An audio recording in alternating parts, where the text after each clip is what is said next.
ساحن أحمد شيخ كبردي ويفورتي سفي عم بالله قابل سفي عم بالله كلا بدبادي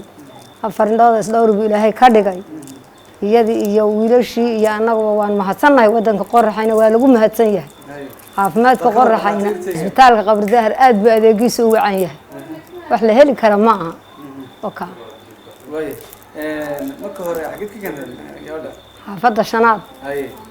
قبر ظهر دخاتيرتي iyo wadanki iyo dadkuba aad buu u mahadsan yahay wana fiican yahay si fiican baa dadka loogu hawlgalaya bismillaahir rahmaanir rahiim magacaygu waa Bashiir Cabdinaasir waxaan keenay gabadh xanuunsanaysan keenay waxa weeye islaanteedii ahayd alxamdulillaah kulli maalinkii aan keenaynay wax miiro ilaahay ma lahayn xanuun galamsada ayay iyadii iyo ilmaheeduna waxa weeye way ildarnaayeen xilliga iyada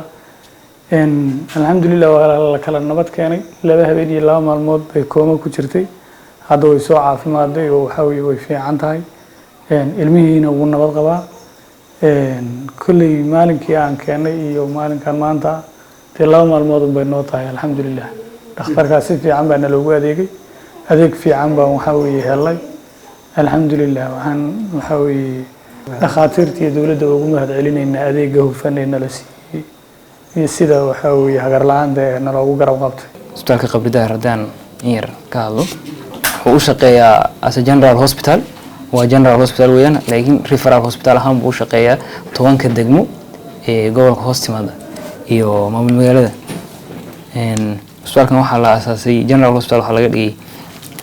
2010 Ethiopian calendarkii هذا جنرال هوسبيتال هاويان wuxuu adeeg bixiyaa adeegyada kala duwan bukaan chiefka oo kale iyo bukaan socodka adeega qalitaanada adeegyadan imaging system kale oo yaqaan ama radiology iyo ultrasoundiga kuwaas oo kale adeegyadan kale uu bixiyana waxa kamid ah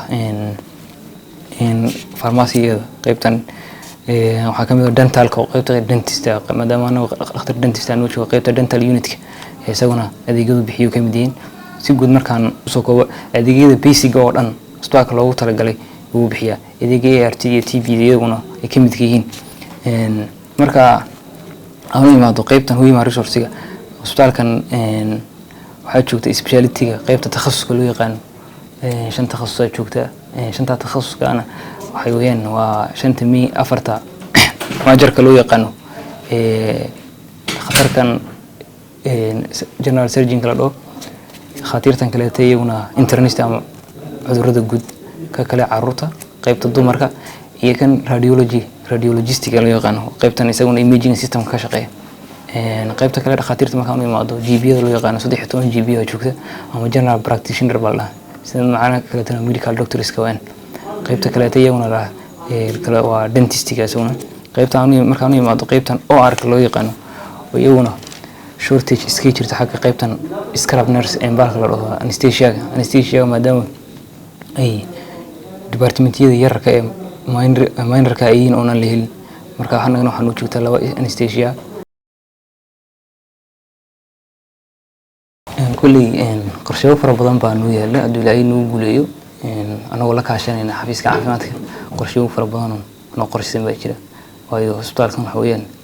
hospitaal weyn oo adeegaya bulshada fara badan spacekiisuna uu ku yar yahay marka inkastoo bariga u horeysay dhismaha laga xumeeyay xilligii xukuumadii hore ay dhismahan oo si fiican loo dhisin laakiin hadda waxaan rabnaa hospitaalkii hore oo dayactir ku socdo